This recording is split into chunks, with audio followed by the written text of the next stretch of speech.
Hi, I'm Alex Howard, and welcome to this week's episode of In Therapy, real life therapy sessions as they happen. In this week's episode, we're going to be exploring grief, how to deal with it, and how it can affect all of us in different ways. Stay tuned until the end, where I'll be sharing my top tip on how to let go and heal when someone you love passes away, particularly when it's sudden or unexpected. If you haven't already, please like, subscribe, click the notification bell to be notified as new episodes are released. And please do follow my other social channels for daily inspiration and support. In this week's episode, we catch up with Sally. Sally has chronic fatigue, and over the past year, we've done a lot of work on processing her stuck emotions, particularly anger. Sally has made great progress and sometimes even feels back to normal.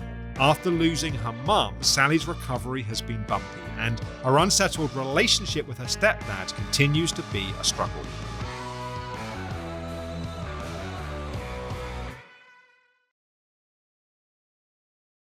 Nice to see you. How are you doing? And you? Not too bad, thanks. You all right? Good, thank you. I'm sorry we had a little pause on things. That's okay. Thank you for sending your email, which sounds like quite a bit's been going on. I think probably a good starting point is just maybe let's focus on one of the positives. It sounds like your energy's been improving quite a bit since we last spoke. So let's just start there and walk me through that. In general, like I've been really, really good, and like sometimes I catch myself and I don't feel any symptoms at all. I'm like, oh, this is what it feels like, which has been really, really good. Great. Really good. And things at work have been better as well because we recruited like a head of reception, and we've increased a team on reception as well. So I haven't really had to be out there at all, which has really, really helped. So that's been really good as well. That's great. And it sounds like you're also just more mindful of protecting the progress that you've been making, right? It sounds like a lot of the work you've been doing around sort of standing up for yourself, putting boundaries in place, asking for help, allowing that help. A lot of that, I think, has really sounds like it's been progressing well. Yeah, definitely. So I said in my email, Phoebe has acupuncture because she's got arthritis in her spine. Of course she has acupuncture. Why would she not? Why wouldn't she? I'm an over-the-top owner, which actually really helps her. And I believe you. I believe you. I want to have a go myself. But I just thought the day before, I'm not going to be able to do that to-in and fro-in. So even though it was for Phoebe and she's my little baby, and she's far more important than you, right? In terms of the priority. Normally, I messaged the vet and just said, look, I'm not, and he actually used to suffer from chronic fatigue syndrome as well, so he does understand.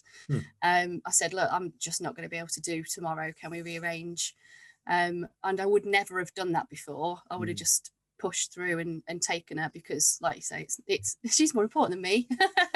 So I was quite proud of myself for that. And good for you. Good for you. Yeah, thank you. Yeah, it's a bit of a breakthrough for me, I think.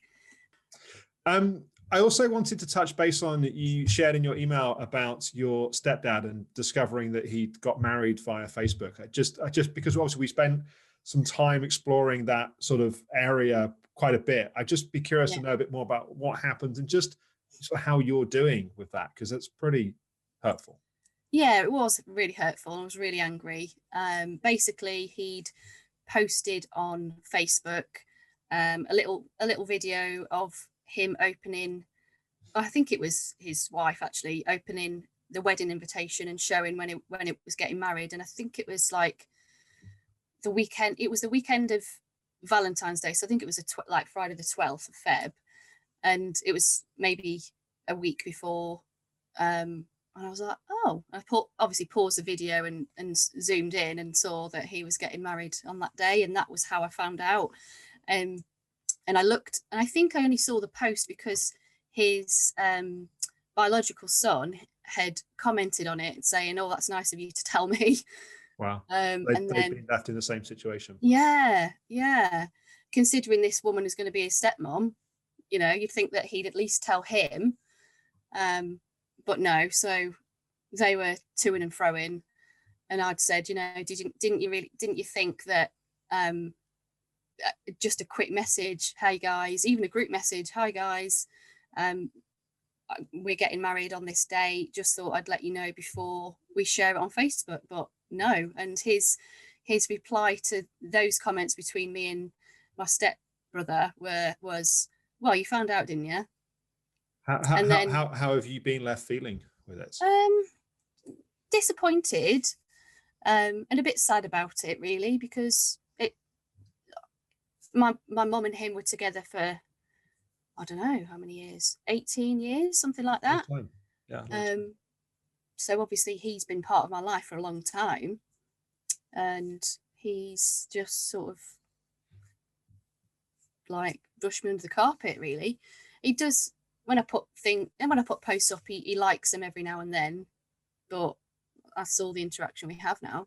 So you're still Facebook friends? Still Facebook friends, yeah. So, and it's something I didn't put in my email, I forgot, because loads of things have happened, but he went over to not to visit my brother, he went to go and do some paperwork or something in Benidorm. So him and his wife went over there, and my mum hadn't officially left me anything in the will, or my brother, everything just goes to him, but she'd always said that all of her jewellery would be, she wanted me to have it. So my brother's been looking after the jewellery box, and he asked, I've got a couple of bits of jewellery in the jewellery box, in Mum's jewellery box, can I have it? And my brother was like, yeah, fine. My brother's more trusting than I am. And my brother told me this, and I said, you need to check that jewellery box. I said, there's a lot of jewellery in there, and I know there's, some solid gold stuff in there. Just check it. Anyway, so my brother checked it that day or the next day, and there was a locket that belonged to my mum's mum.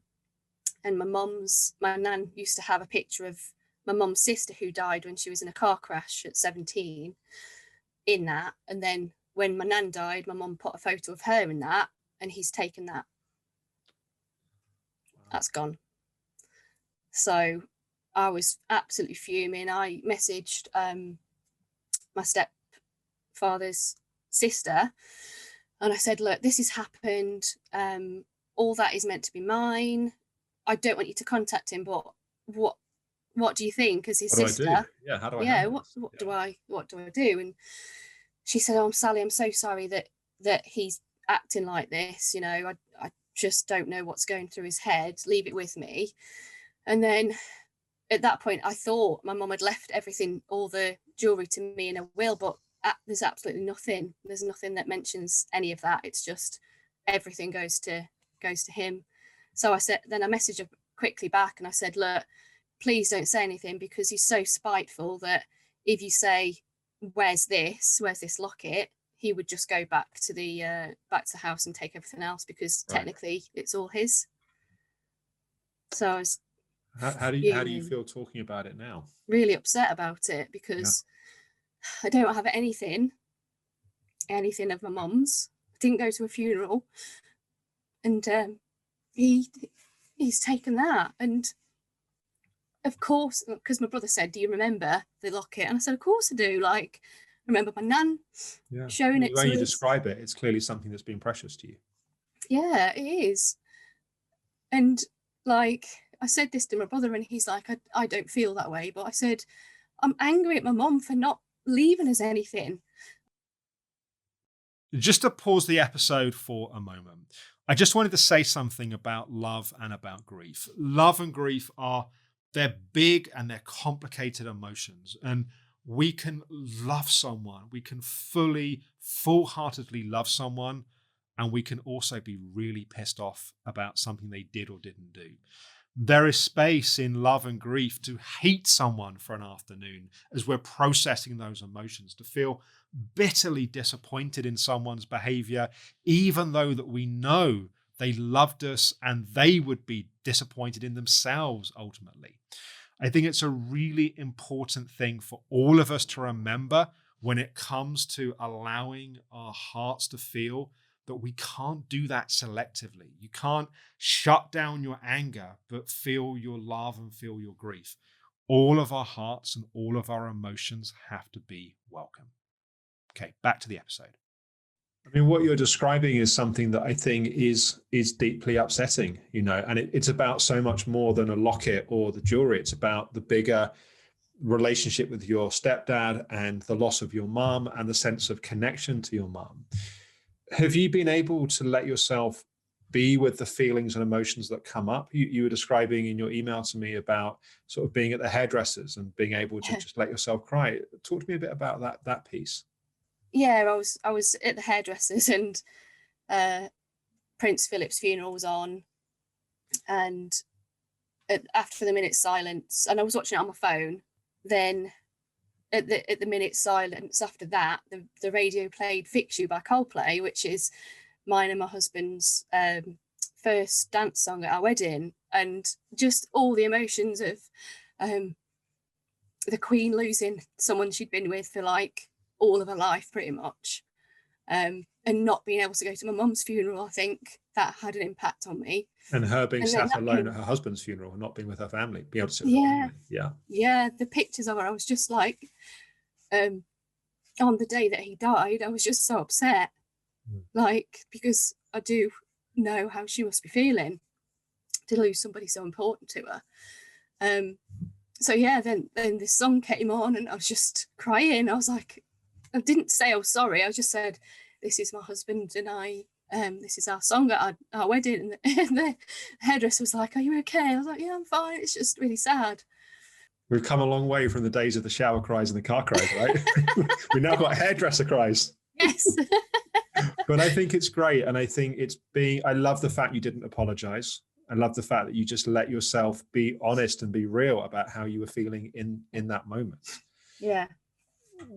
When you say that you haven't been sort of particularly upset these recent weeks in terms of your mum and your stepdad, and it might be that partly, there was a lot of grief early on when you lost your mum, and grief goes through phases and waves, or whatever analogy that we use, and it may just be that there isn't a lot of emotion that's there around it now, or it may be that there is, or it may be that actually there's more anger and irritation, and that's the layer that's. I'm just sort of wondering as you feel into it a bit now, and as we're talking about it, what do you feel's there? I mean, when I found out about that there was nothing mentioned in the will, I happened to be in my car. It wasn't a planned car cry, but I just was sobbing. I was like, why? Yeah. Like, and my brother said, why have you left us in this mess? And it's not my mum's fault, and I get it and whatever, but it's still really shit that she just didn't think, like, even just little bits, like my brother, he doesn't know where they are, but my granddad, my mum's dad's war medals and things like that, like he had a logbook when he was in the Air Force in the war, and he wants them, but my stepdad probably knows that they'd be worth a bit of money. And it's not, like you say, it's not about the jewelry or the value, it's a sentimental value. And it's like, why is he taking something that's means nothing to him? So yeah, when I found that out, I was really, really upset, like, and I just happened to be in my car. But I think it's also situations like that are particularly painful because if your mum was around, you just pick up the phone and say, Mom, this is happening. I really want, want this thing. Yeah. And it would get sorted. And it's also the reminder that your mum's not here. I think that's part of what is so painful in a situation like that, because it's the void. It's the absence of her capacity to do anything about it. Yeah, exactly. Yeah. I mean, we're hoping, because I've got my second COVID jab next week. And my husband will have his like a week or so after. So I'm hoping that we're going to finally be able to go to Spain, but also thinking that we might not be able to. But if we are able to, we'll find, it'll be over a year. Like my mum died on the 17th of May and we haven't been over. So we just want to.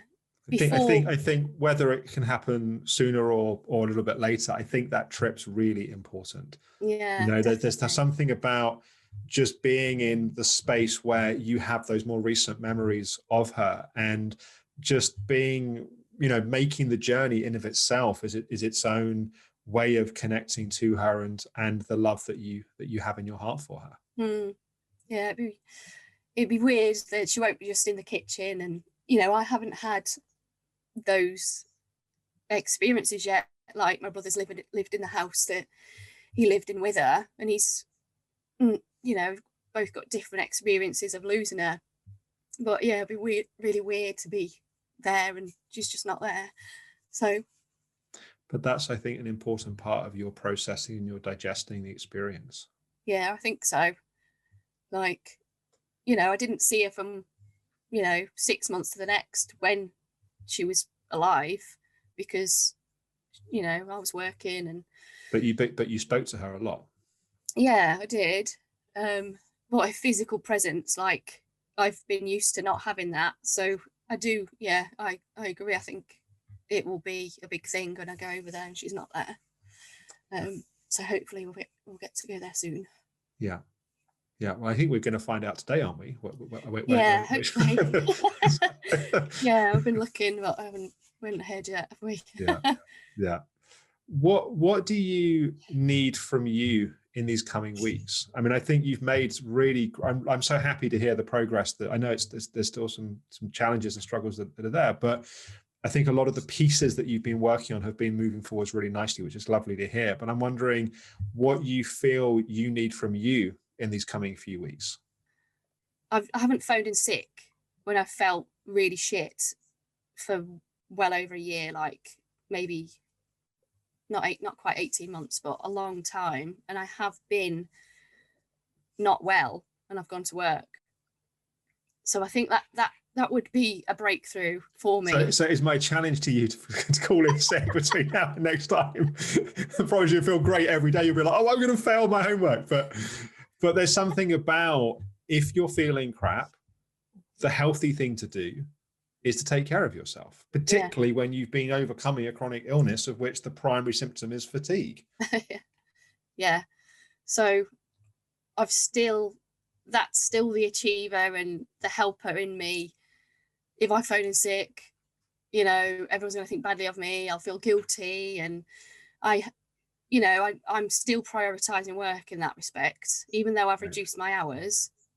Yeah. So that is what I need for myself, is to stop being an idiot. You've been prioritizing work for so long that if all you do is prioritize work, that's no life.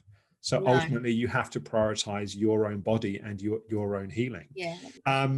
And between now and next time we speak, hopefully, sounds like a really weird thing to say, but hopefully you'll have called in sick at least once, just to prove to yourself that you can do that. I know, it's a massive thing for me. This is a big thing. So I hope I can do it. It's your biggest challenge so far, right? It is, yeah, really difficult. Yeah, so hopefully I'll be able to do it. Okay, good. Lovely to see you, Sally. We'll talk soon. Yeah, and you. Thanks, Alex. Take care. Bye. I hope you found this week's episode helpful. It's so great to see how much better Sally is doing in terms of her energy. What she's struggling with the passing of her mum and the relationship with her stepdad, I think we can all relate to that in our own way, that we deal with grief in different ways, and sometimes we can feel really frustrated and angry at people of how they perhaps are acting in ways that we wouldn't act. But ultimately, we all need to have our ways of processing, metabolizing, digesting the loss of people that we love, but also things we love, the loss of a job, the loss of a home, the loss of a friendship. So here's my top tip for processing grief. We need some sort of ceremony that allows us to connect with how we feel, to express emotions we might not have had a chance to express, and feel ideally some sort of solidarity and connection with others in our shared grief and shared love of that person or place or experience. Funerals traditionally are the way that we do that, and funerals can be very healing for some people. But my observation is they're not healing for everyone. For some of us, we can have difficult histories with religion and tradition in certain ceremonial processes. For some of us, it's hard to put our voices out with people we may not feel emotionally safe with, or in places that we may feel judged or inner critic comes to life. So come up with your own ceremonial process. Some examples might be writing a letter, which you may or may not send. You may even burn it with a candle in a way of letting go that way. Perhaps meeting up with people that you feel a sense of emotional safety with, that you can then express the emotions of how you feel.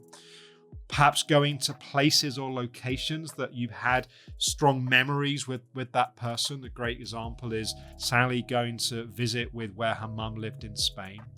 But find the places, the ways, the tools that allow you to connect with and feel and ultimately let go of those feelings and emotions. It can be incredibly powerful and incredibly healing. I'd love to hear what's worked for you. Please do share in the comments what supported you in healing and letting go of your grief. In next week's episode, we're going to be catching up with David. David's just come through quite a tricky time, but it's also allowed us to have an opening to go to some of the deeper feelings and emotions that are behind some of the issues that he's been working with. It shows, I think, the power of the work he's been doing in recent months with psychological scaffolding, putting in place his daily meditation practice that allows us to go deeper. Here's a taste of what's coming up next week. How has your state of mind and emotions been in the last few weeks, you think? Yeah, my mood's just been really up and down. Probably from a feeling of loneliness. You know, it's probably that kind of kicks it off and spirals it off. What's been the kind of felt experience of those sort of peaks and troughs? Sometimes feels like it's hard to get a breath, but it also just feels like the wind's whistling through you.